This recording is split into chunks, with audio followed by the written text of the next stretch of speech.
This is Feminist Wellness, and I'm your host, nurse practitioner, functional medicine expert, and life coach, Victoria Albina. I'll show you how to get unstuck, drop the anxiety, perfectionism, and codependency so you can live from your beautiful heart. Welcome, my love. Let's get started. Hello, hello, my love. I hope this finds you doing so well. I am really enjoying the end of summer, getting my garden in order, really soaking up these last hot summer days. I've also been really loving the new webinars and workshops I've been putting together for you all.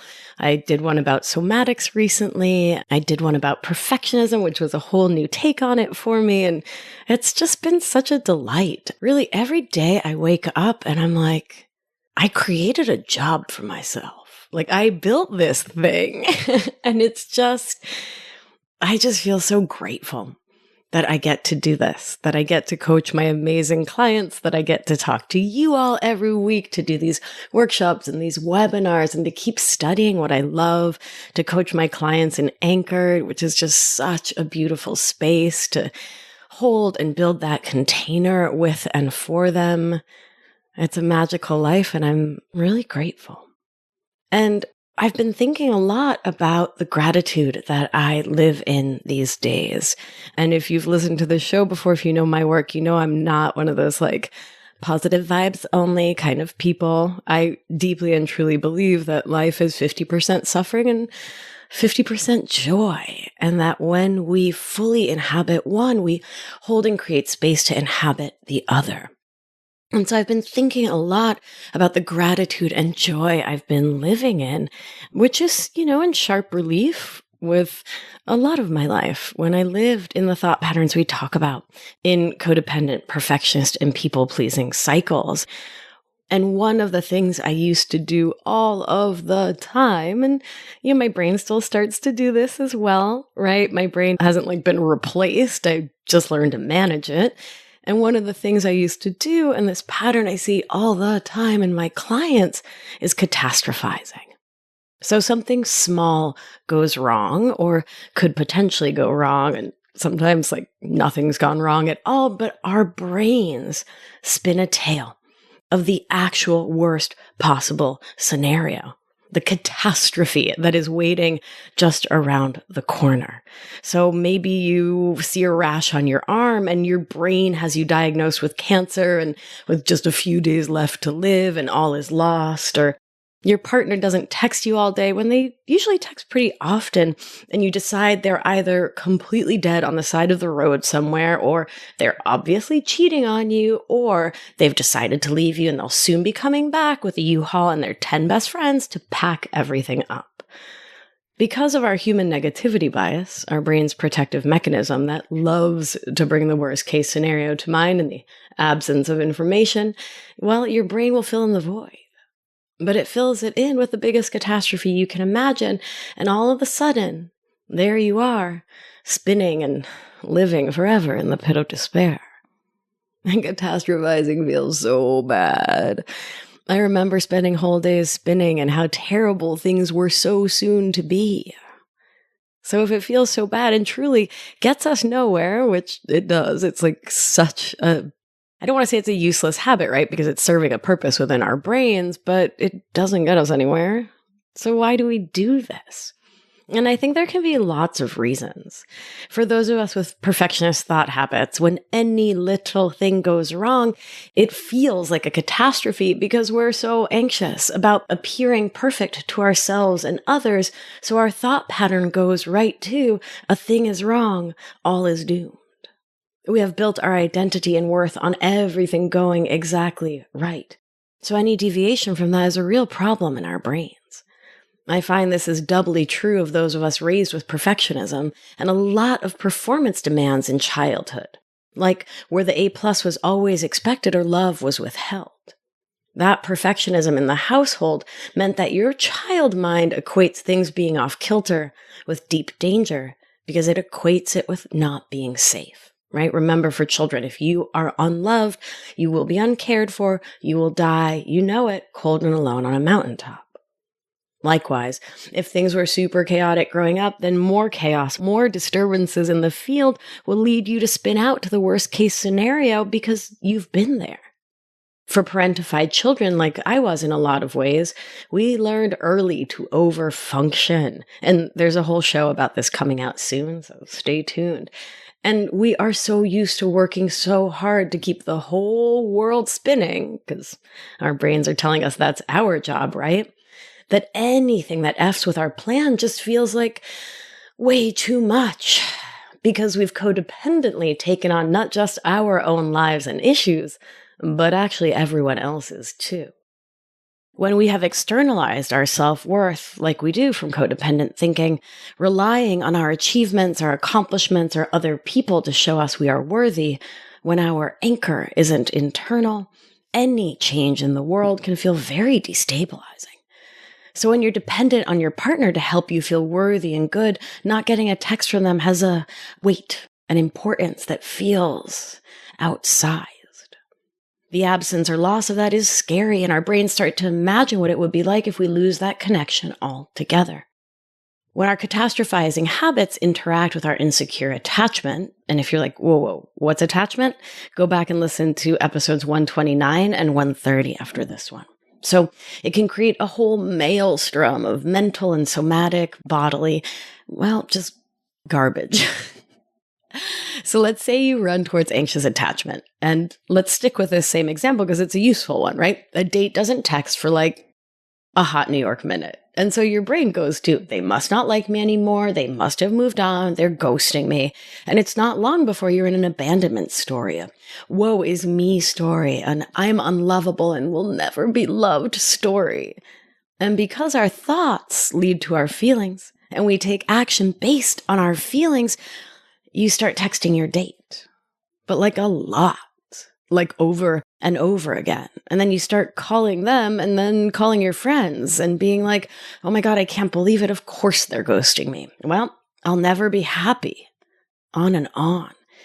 And you just strengthen this story in your mind about your unlovability before you even have the facts. Ouch. If your attachment system tends to run more avoidant, you may not hear from a date in a minute, and you may say to yourself, well, forget them then. I was never that into them anyway. I don't even need them, which can quickly spin out into, I don't need anyone. I don't need love or care or co-regulation of my nervous system. I am a rock. I am an island. I am fiercely independent. So there. All of that makes sense for these parts of you, but my love, what a way to live. Taking everything to 75 on a 1 to 10 scale. And I'm here to tell you that another way is possible. A more securely attached way, a more interdependent way. And we'll get to remedies in just a moment, my darling. But first, let's dive deeper into understanding why we do this. So at its core, catastrophizing is a way to try to regain a sense of control. When we hit one of these places of uncertainty where we do not or cannot know the outcome, our brains have been habituated to freak out. If you have a symptom in your body, let's go back to that rash, or maybe it's a sore throat or a lump somewhere and you don't know what it is, you're faced with uncertainty, which can feel scary.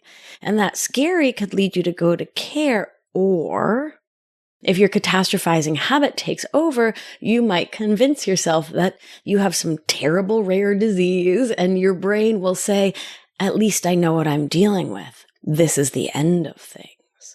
And so there can be this certain, like a kind of fascinating comfort, even in the worst case scenario, because you can tell yourself you know what you're facing.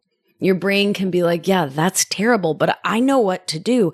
This is obviously the end of me, so I'll make my will, get my affairs in order, and plan my memorial service. Got it. I'll also call everyone I know and will tell them about my impending mortality, death, and doom so they can soothe me, since I don't trust me to soothe my nervous system right now. See that casual bit of codependent thinking in there? Instead of soothing yourself, you rope others in to try to do it for you. This is combined with our habit from our codependent thinking. Stay with me here. Because we don't believe in the core of us, in the heart of us, that we are worthy of love just because we exist. We believe we need to tell these grandiose stories in order to get attention, love, and care. So if you're like, yeah, my knee hurts, in your brain, it's like, well, no one's going to give me love just because my knee hurts. I have to like hobble around and tell this story about how it hurts so much and I'm sure I'll need surgery and I may never walk again. See how that works? Your brain believes it has to be enormous to be worth attention, worth love, worth care. It's an intense way of thinking, right? And the problem, of course, is that when your brain goes to here, you stress yourself all the way out with these terrible, painful stories, spending an enormous amount of emotional and mental energy on a falsehood and something you have zero control over anyway. The other thing about this kind of future tripping is that when you're in it, it's the action you're taking, like worrying, and you've also lost your connection to the present moment. When we catastrophize, we cannot be present to the here and now, and we miss out on all the beauty and joy right here in this moment. So you're trading in today for the story that you may just be prepared enough for tomorrow if you worry and worry and worry, and it's just not a trade that I am willing to make anymore. Catastrophizing is also a way your brain attempts to protect you by essentially beating the world, the universe, whatever to the punch. The idea of being caught off guard with bad news can be intolerable. So there's a part of us that just decides to go right to the bad news to prevent the shock and awe. It can also protect us from getting our hopes up, which can be an especially easy go-to if we were disappointed a lot as children. If we tell ourselves that nothing good ever happens or the worst is likely going to happen, we think we are protecting ourselves against disappointment. If I think about everything potentially terrible that happens before it happens, I can get ahead of it. And then I can maybe keep things from being so bad. By expecting it to happen, right, then I'll also never get my hopes up. So then I can never be let down because I already knew it was going to be terrible. But like all buffering, and to be clear, this is certainly buffering, this keeps us from seeing the potential good, from feeling pleasure and joy and peace and happiness in our lives when we're so anxiously focused on the catastrophe that we are sure is headed our way.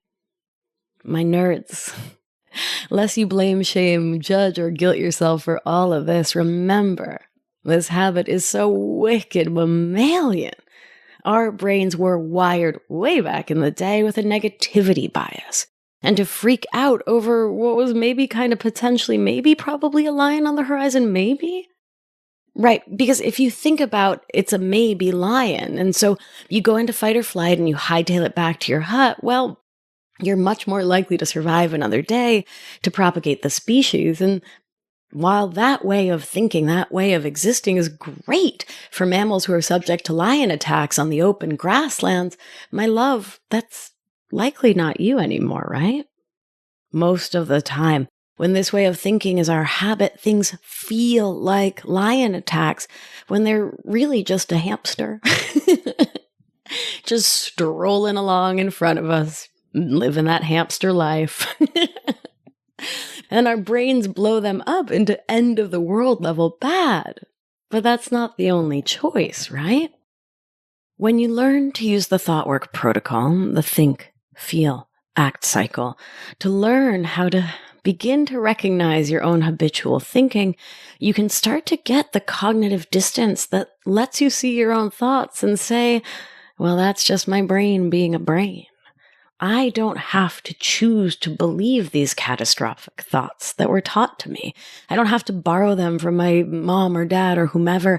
Adult me, can choose my own thoughts right now in this one moment. I can bring me back to the here and now. I can slow my roll. I can recognize the parts of me that are in fight or flight, the parts of me in freeze, and I can choose to show up right now as my own most loving parent, to reparent my inner children with gentle firmness and care. This is the daily work of using thought work and reparenting ourselves. Speaking of parents and their parents and theirs, a nod to epigenetics. the study of the interplay of our genetics and our environment. I'm always out here to throw the patriarchy and white settler colonialist thinking, our conditioning, our socialization, the full way under the bus, to look at issues systematically and not just on the individual level. And it's important to recognize just how deeply our own lived experiences and those of our ancestors interact with our biology. Murine studies, which is a nerd's way of saying studies on mice, have been done where they stressed out a generation of mice. And note, I'm not saying this is a kind thing to do to a sweet little Mises. I'm just saying it happened. So they stressed the mice, and then they measured their stress hormone levels and those of their eventual offspring and theirs and theirs and theirs.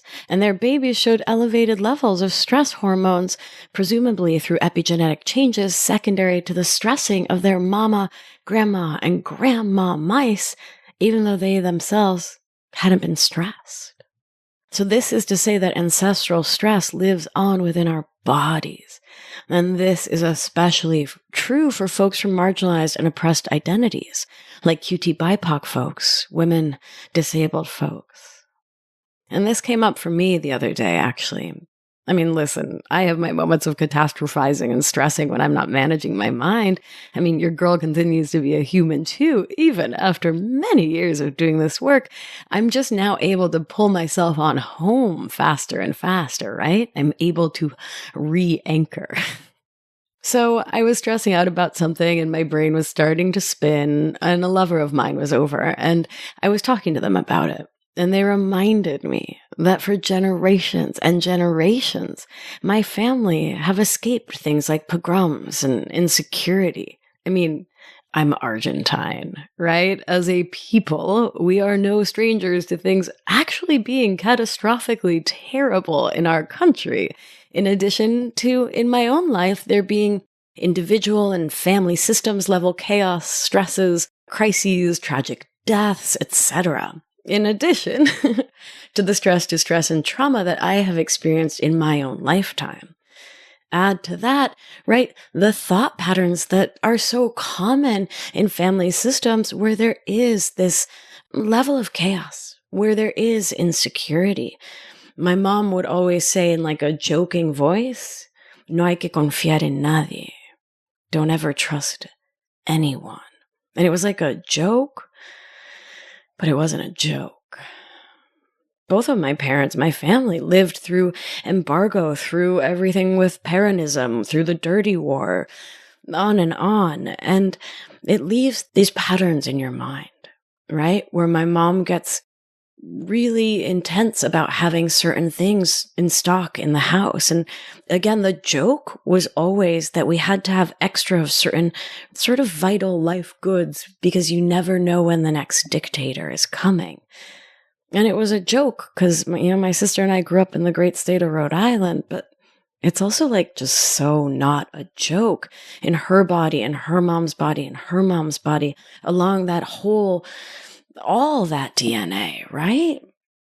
So it's not surprising that my brain and body would go to a catastrophic place. I was spinning about money scarcity, right? And so my brain was like, all is doomed. But luckily, I have the tools now to see where this is all coming from, right? And to remind myself that wherever my brain goes to, I can always come home to being anchored in me. I can orient my nervous system to this time and place, holding compassionate space for my epigenetics, my family blueprint, my own lived experience, without letting myself get fully sucked into the spiral that is catastrophic thinking. Speaking of brains, my tender ravioli. It's so vital to learn how to break free from this cycle, because if you don't, you'll keep spinning and things being the actual worst. Your brain will continue to be on high alert and freak out mode, flooding your body with anxiety and continuing to normalize that chemical state for you. So, of course, flooded with adrenaline, norepinephrine, and cortisol, you will seek the short-term, easy-seeming comforts that folks with our thought habits love, seeking outside validation, insisting that someone else make you feel worthy of love and care by soothing you, instead of you leaning on yourself and your own strength. And of course, since we love to numb out to avoid our feelings, buffering, or attempting to push your emotions away with anything from alcohol and other substances to Netflix to overthinking and ruminating, which are also buffers, because they keep you spinning in your catastrophic narrative that anything and everything is terrible instead of sitting with the discomfort of your fear, sadness, or other feelings in your body. And what we forget in these moments when everything feels so big and overwhelming, that there is a balance between never planning for the future and catastrophizingly planning. We do live in sometimes turbulent and unpredictable world. Pack your emergency go bag if you live in an area with forest fires, earthquakes, or flooding. Have some savings set aside when possible in case you lose your job or need to leave your relationship. Plan and release instead of living in the space where you expect and believe that the worst thing will happen all the time. Instead of thinking, my house is definitely going to burn down, I need to get my shit together immediately, I have to run around and get this done, running like a chicken with its head cut off, you can think, the likelihood of a fire here is low, but it doesn't hurt to be prepared to leave if I have to. And then you can do that preparation and then can set it aside. So the difference is that you're not living in the negative future you have imagined or convinced yourself is inevitable. Life deals us uncertainty and challenges, but catastrophizing actually makes us less able to deal with things effectively.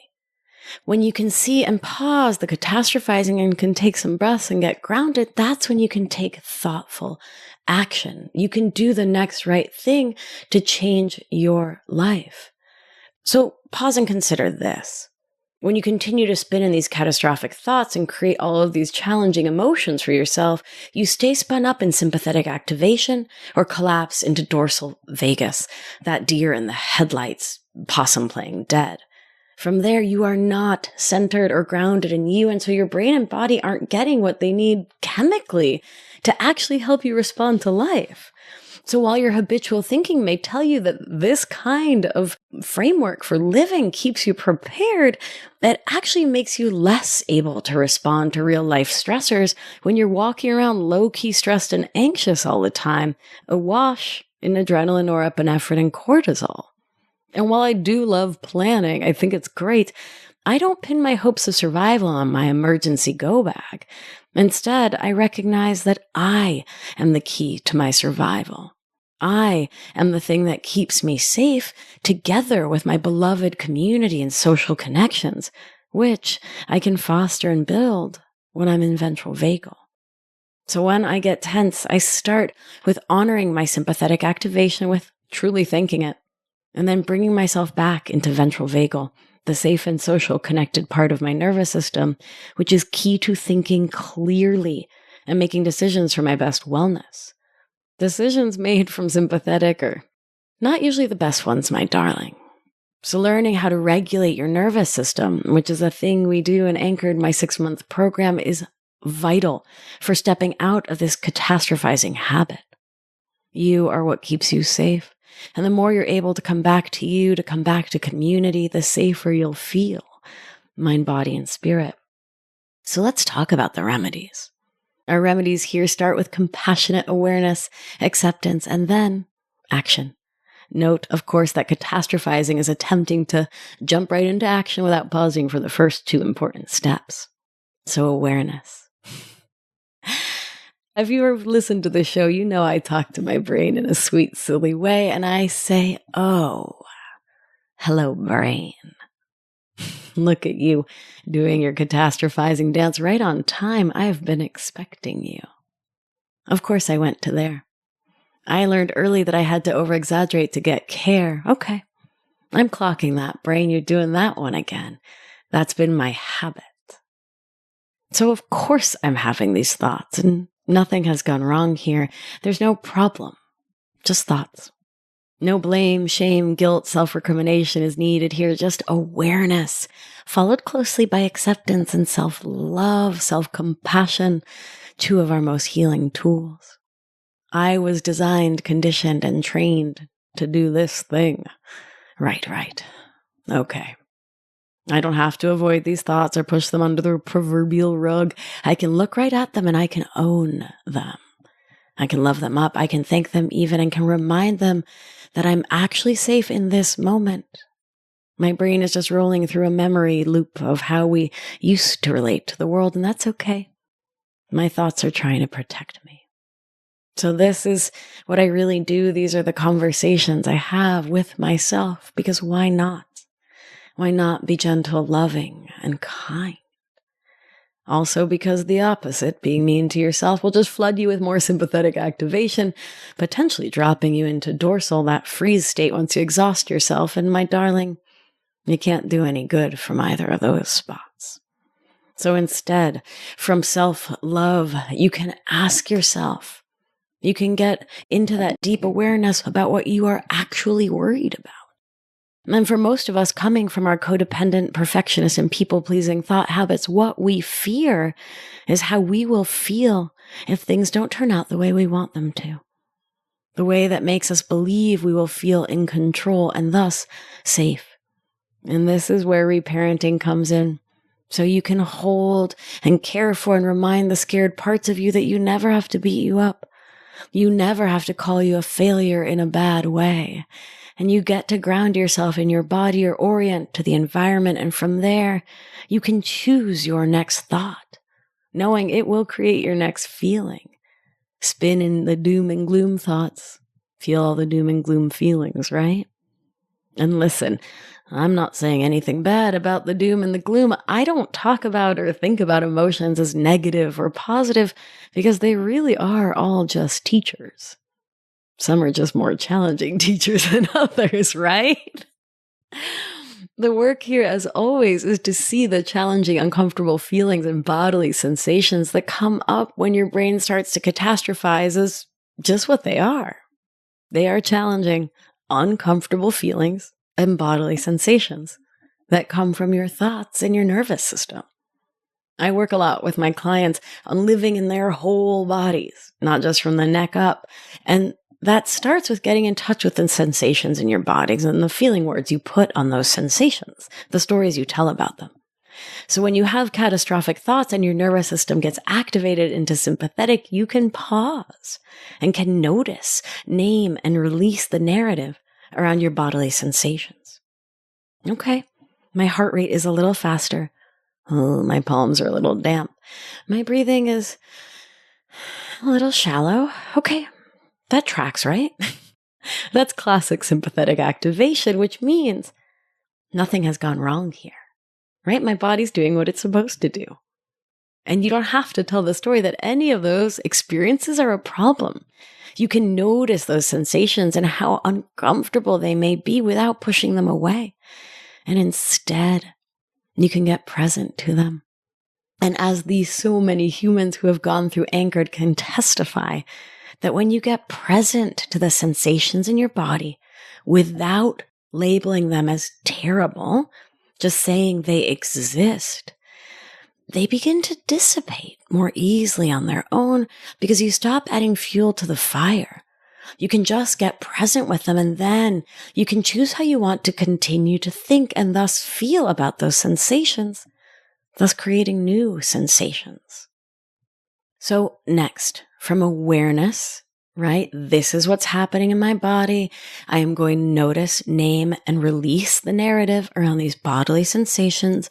We step into acceptance, right? We recognize that our bodies are doing this because we were trained to think this way, right? To feel this way. And then we can get to some action. So the action I love to take here is to really let your brain go to town on the worst case scenario. Really play it out like it's this super melodramatic Victorian novel or something. And I like to ask myself while I'm doing that, okay, brain, the terrible thing may happen. And then what? What next? Then what happens? Okay, so let's stay with the example we've been using. Your date doesn't text you back on your internal timeline. Okay, brain, then what? Well, then they're abandoning me. Okay, then what? Well, then I won't have them. Okay, and then what happens? Well, then I'll be alone. Okay, what next? Well, then I'll feel sad. Okay, then what? Well, then I'll have to go back on the stupid dating apps. Okay, brain, then what? Well, then I'll feel dating anxiety all over again. Right? So you see what we're doing here? You're letting your brain really spin out and get concrete about each of the worst next outcomes that your brain is worried about. Right? So let's take another example. Let's say you're worried about failing at something at work, like giving a lecture. And so your brain starts to spin, right? And the work here is to give it room to do what it needs to do. Right? Because when we get stressed and we're unable to move their energy, we have this movement potential within us, right? It's like when you look at kids who are anxious or stressed out, or grown-ups too, we all get fidgety. That's that movement potential within us that needs to be released, right? We release it mentally, right? By letting our brains do what they want to do, but in a thoughtful, intentional way. Here's another metaphor. It's like when your dog is barking at something outside the window, right? It's trying to warn you and do its job, just like your brain is. So screaming at your dog doesn't do much because it just gets them all riled up again. So don't scream at your dog and don't scream at your brain. Instead, let them both do their job and then soothe them. We'll get to soothing soon. So let's say your brain says, oh my God, I'm so worried. I'm so anxious. I'm going to fail at this lecture. It's going to be such a nightmare. It's going to be terrible. Then what happens, brain? Well, my boss is going to be so mad at me. Then what happens, brain? Well, they'll be disappointed in me. Then what happens? Well, then I'll get fired. You play it out, right?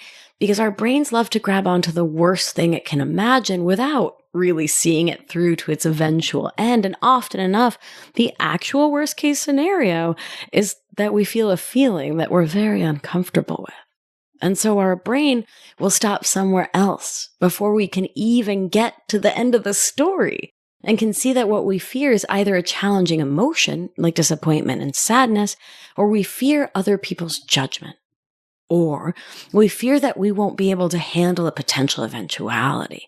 And this is when we get to remind ourselves that we really can do hard things, that we have evidence that you can find a new job, a new apartment, a new date. You've done it before.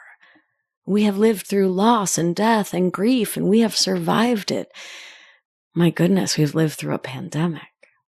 And you don't have to allow your brain to take you to the pit of despair. You truly don't. You don't have to let your brain believe that the terribleness is the only option. But first, you need to let your brain do its thing. Play it out. Worst case scenario. Next, I'll invite you to do the same thing, but with the most bestest case scenario. See what we're doing? We're using the fact that our codependent thinking likes to take us into all or nothing, black and white thinking, and we're using it to our advantage. Sneaky, eh? Okay, so what's the best case scenario in the lecture example? So you give the lecture, you get a standing ovation, everyone loves it, you immediately get a raise and a promotion or tenure and a book deal, and you reach like 473 life goals in 1 hour, and you're on the cover of every magazine, and you're golden, and you're set for life, and you retire to Mykonos at 35. Play it out. Get ridiculous in the best sense of the word, but show your brain, right? Show your brain that just, even though that your habit is to go into catastrophizing, that you can engage your neuroplasticity and create a new neural groove where you can also imagine the most amazing scenario. Then take your two lists, compare them, and ask your adult self, not your inner children, please, but your own most loving parent, what the most likely middle ground outcome is. You are unlikely to get fired after giving one lecture that's not so great, and you're unlikely to be able to retire at, 35 to Mykonos based on the success of a single lecture. But what's the middle ground, babe? When you recognize what's real and what's likely, you can focus there And you can give your brain a chance to rest, relax, and be in the flow of things versus trying to control, manipulate, and mold situations to go or be your way.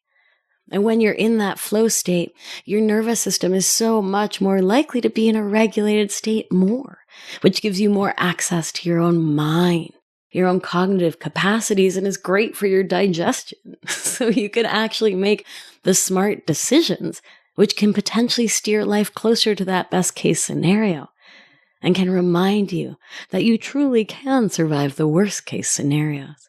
And that stressing about them, staying low-key anxious in your own life never helped a darn thing, never led you or anyone else to feel more safe, which is, of course, the subconscious goal of catastrophizing, right?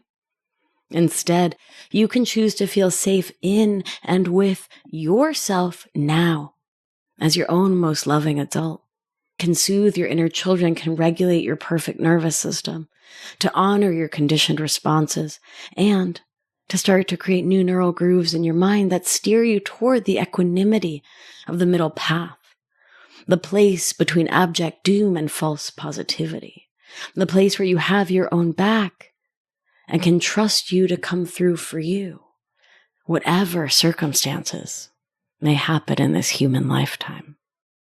Thank you for listening, my love. I hope this has been helpful. I know that learning to overcome my own catastrophic thinking has been absolutely life-changing, and it is one of the many skills that we really hone in on in Anchored, my 6-month program.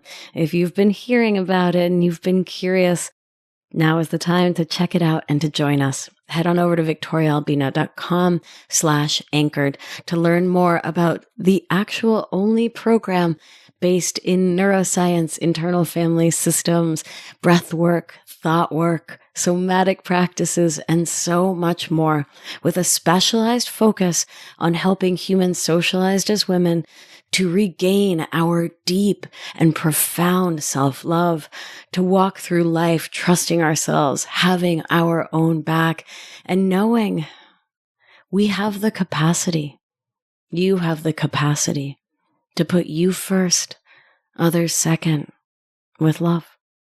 Now is the time, my darling. This is the last offering in 2021. Join us, victoriaalbina.com/anchored. All right, my beauties, let's do what we do. Put a gentle hand on your heart if you feel so moved. Attune to your beautiful breath. And remember, you are safe. You are held. You are loved. And when one of us heals, we help heal the world. Be well, my beauty. I'll talk to you soon. If you've been enjoying the show and learning a ton, it's time to apply it with my expert guidance so you can live life with intention without the anxiety, overwhelm, and resentment so you can get unstuck. You're not going to want to miss the opportunity to join my exclusive intimate group coaching program. So head on over to victoriaalbina.com/masterclass to grab your seat now. See you there. It's going to be a good one.